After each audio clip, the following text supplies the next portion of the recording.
Welcome to the Fit 15 podcast show, where you'll find health and fitness inspiration, motivation, and information shared in 15-minute episodes.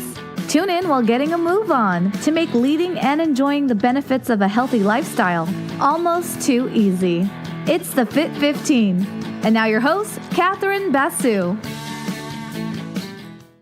Welcome to the Fit 15 podcast show. I'm your host, Catherine Basu, and my guest today is Danielle Reed, who was on the show yesterday to talk about her story of finding her values and how that changed her life.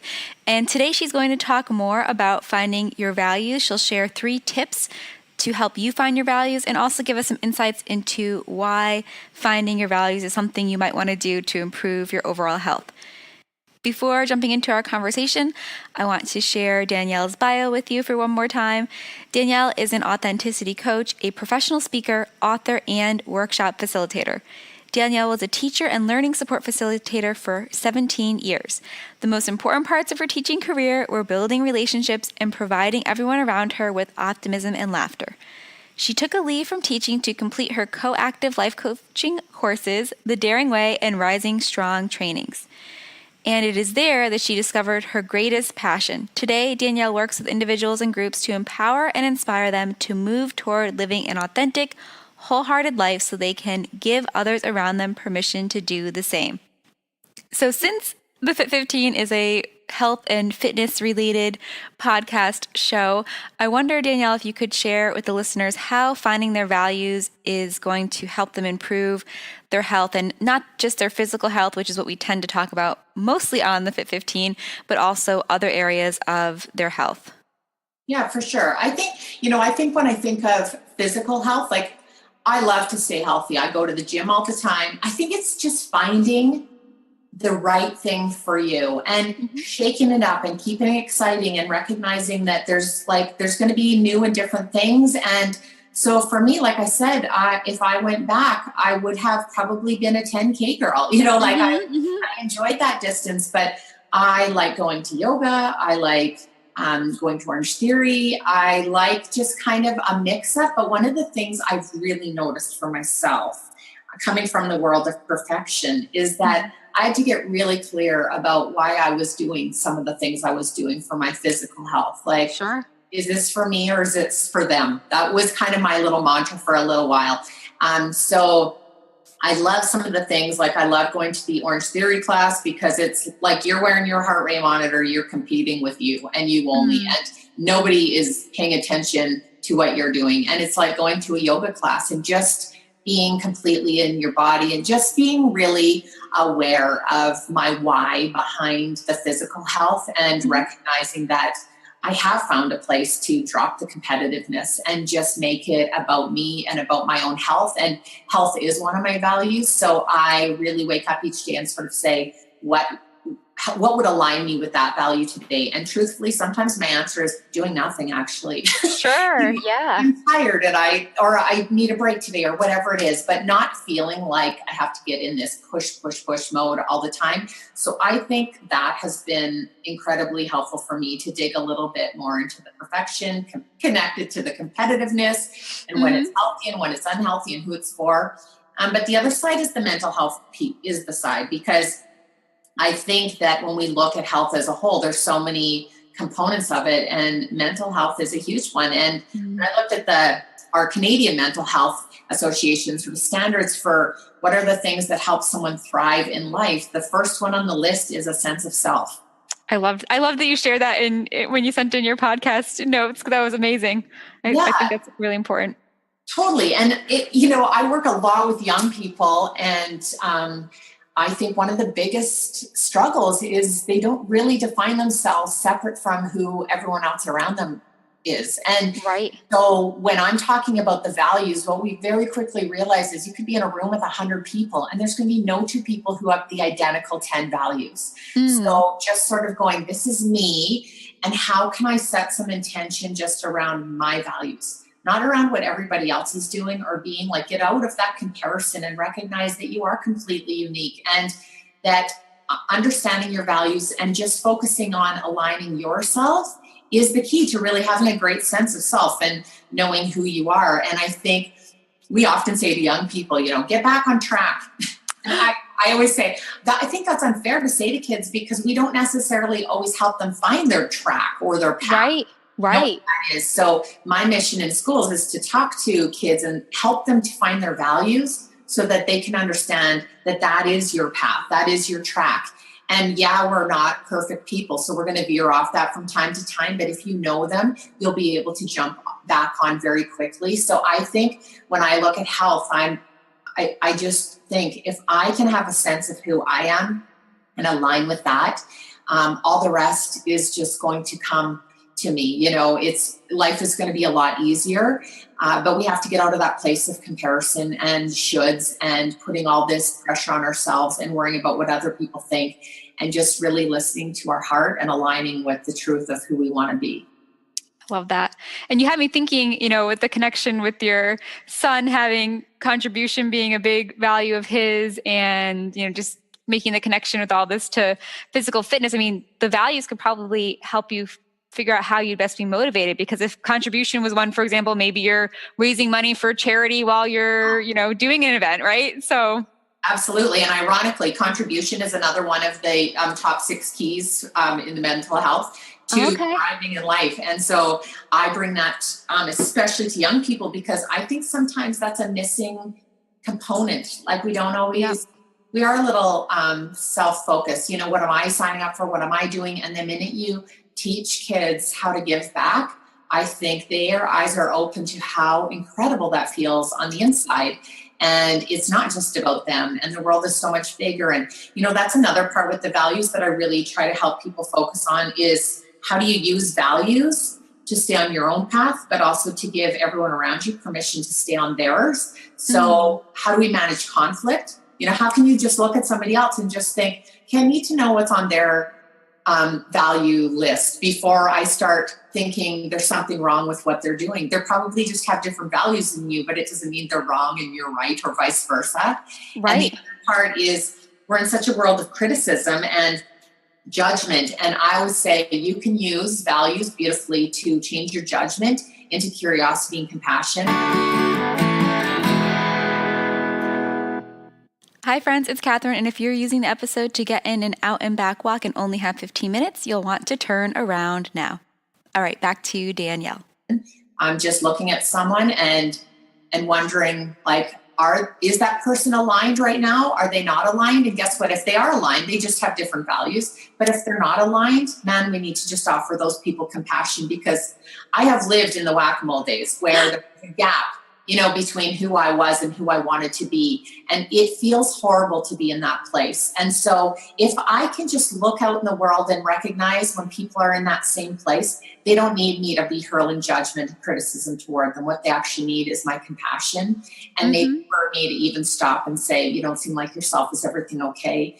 So I just like this whole idea of the capability of us using values for ourselves, but also beyond ourselves to really, I think, make the world a bit kinder and a bit more compassionate is huge. Yeah, of course.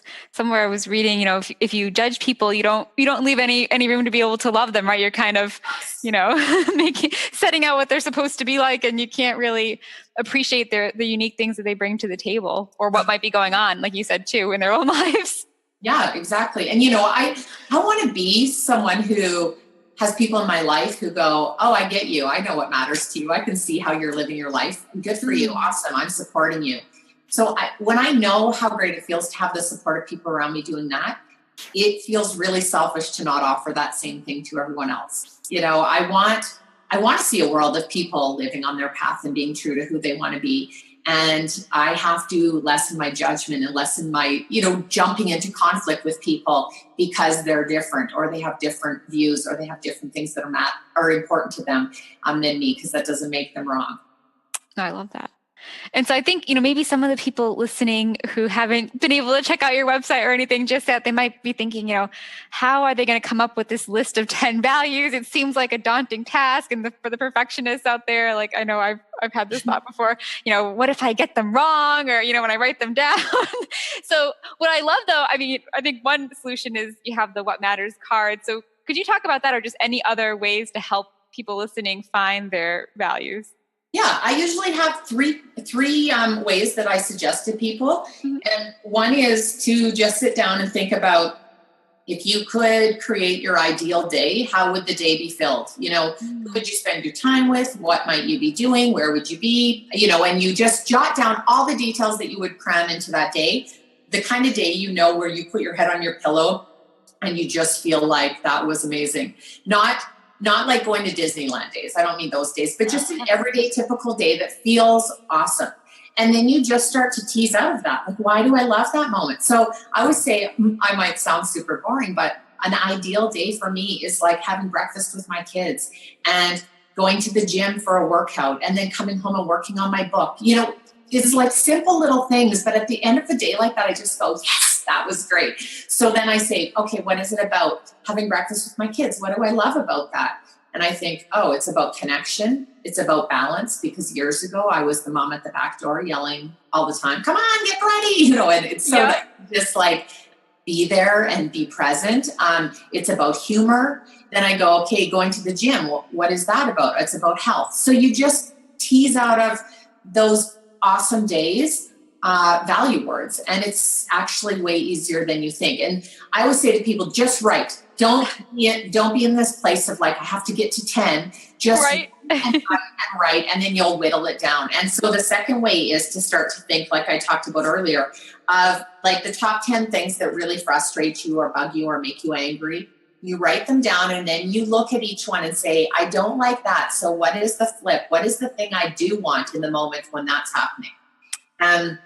And so you could say, like, gossiping. I can't stand when I'm around people who are gossiping. And I go, don't like that. What do I like? Well, I like loyalty. I like connection. I like authenticity. So you just kind of give it the flip, and then you wait till one of those words really lands. I always say to people, it will land on your heart. You will know, your eyes, your heart, something will feel like it's grabbing the word when you hit the right word. And that's how you kind of get away from this, I need my list to be just right. You need to get your head out of the game. You need to get your heart into the game when you're going for this, because if you're going, I think I should be that, then that's back to perfection. If you go, I really want to be that, but I don't think I am right now, that is exactly the kind of word you want on your list. So me saying, I love when I'm balanced, but I just, oh my gosh, how will I ever do it? But man, I love it. Oh yeah, you better own that word and put that word on your list. It's really important to notice that about yourself. And then the third way is the values cards, where you just kind of go through each one, read the questions on it, read the definition. And as you answer them, you will feel that kind of heart pull toward, oh, there's something about this is grabbing me. And I always say to people, when you go through the cards, again, I kind of do a yes, no pile. And so you might have a fairly big yes stack, and people get overwhelmed at the start. And I say, but then just start grouping them. You might have kindness, caring, compassion, all these ones that feel so similar, put them in a pile, and then put the next ones that feel similar in a pile. And then you will all of a sudden go, oh, is there one word in that group that really speaks to me more than the others? And you pick one word to represent that group. And in no time, you'll kind of get the start of it. But one thing, if I could say, Catherine, it's give yourself permission for this to be whatever length of process it's meant to be for you.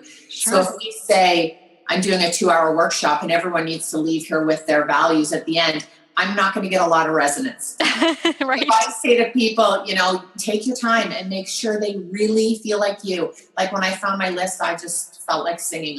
I thought, this is 100% me. This is me at my very best. It was without a doubt. And that's how you want to feel, because there's a lot of people that will say, oh, I've been to a workshop about values, or I've done values work before. And I say, oh, what are your values? Oh, I don't know. I'd have to look back. Well, it's hard to live with intention if you don't know what those words are. So you really want them to speak to your heart, so that they're in your mind, so that you can like recite them out loud in the middle of the day when something goes sideways, and you can get yourself back on track. And I don't know, it's a fairly straightforward process, but it's not a quick process for everyone. Sure. Yeah. No, I love that. And I love just being able to have another practice that we can go back to help ground us during our days. It can be overwhelming at times, but if we want to, we only have one life, right? So if we want to enjoy it and, live it to the fullest, even in those challenging days. It's good to have something to come back to. Like, why are we here? What are we working on? Yeah. And sometimes just to go, what am I doing? Like, I'm all about self-compassion. So I'm not hard on myself when I recognize that I'm not living one. I'm just curious, like, where did that one go today? And why did I not step into that? And then the intentions is set for tomorrow or for that night, like to say, how can I live more of that tonight? How can I live more of that tomorrow? And I set an intention, and it's all about loving kindness toward myself, not about, oh, you didn't do it again. I can't believe, because we know how not helpful that is for ourselves. But that really kind place that just goes, yeah, guess what? You're human and you're going to have days like this, but it feels a lot better when you live it. So tomorrow, why don't you plan this? Why don't you do this? And then I think, okay, yeah, I got this. And it's gone. You know, you kind of let go of the attachment to it feeling like a failure or a miss. It's just part of being human. No, for sure.